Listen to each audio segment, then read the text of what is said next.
So Monday, the Arizona Cardinals have scheduled an interview with former Miami Dolphins head coach Brian Flores.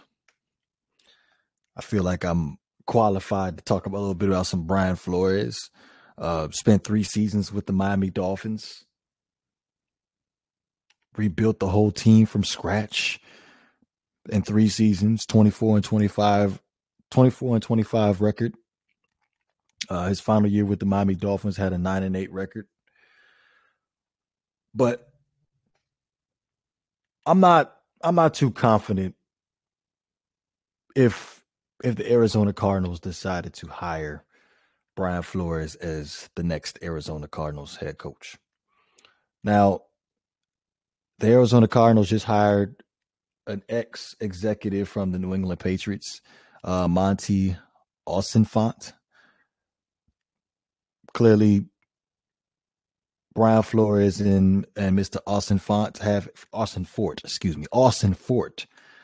a relationship due to their time in New England.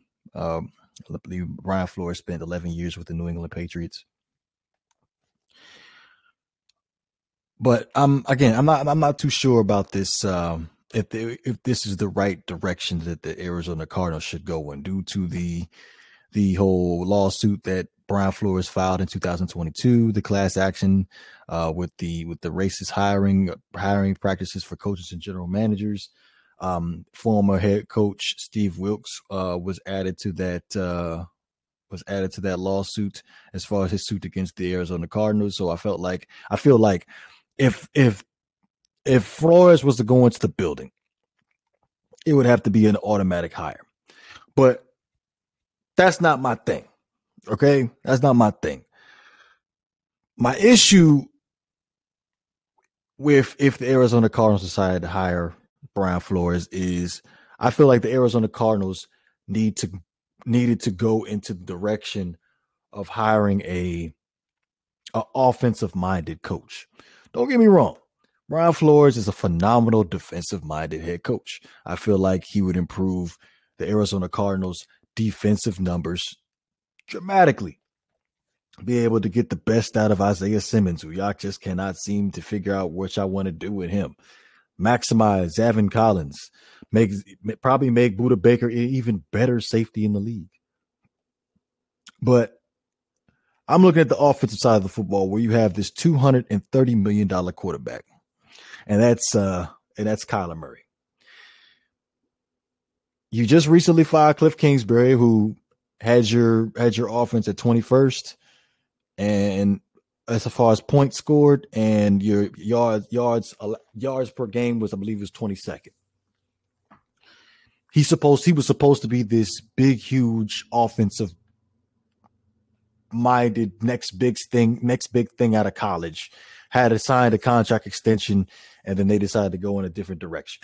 Usually when these things end up happening is when there's a disconnect between the quarterback and the head coach. And I feel like it was better that they decided to cut ties with the head coach better than the quarterback, because you just invested $230 million into the quarterback for him to be your future. Now, here's where the issue lies with Brian Flores.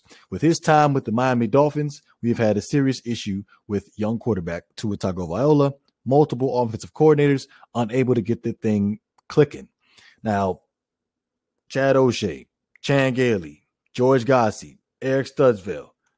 Don't even get me started on the offensive lineman coaches. I believe they had like 5 offensive line coaches in 3 seasons with the Miami Dolphins. Brian Flores did. Again, it's a phenomenal defensive-minded coach. But I feel like the Arizona Cardinals should go in more of in a direction of a more offensive-minded coach. I feel like a Sean Payton would be perfect for that. I never have been a fan of the Cliff Kingsbury offense because I feel like it's very vanilla. It's a lot of Kyler Murray scrambling around, making plays with his feet and then getting rid of the football. But due to Brian Flores' track record, putting him in a situation where you have a Kyler Murray, which, to be honest with you, hopefully that he learned from his experience in Miami as far as how to handle quarterbacks that he doesn't like. I just don't like him. I don't think that's a fit. I really don't think that's a fit.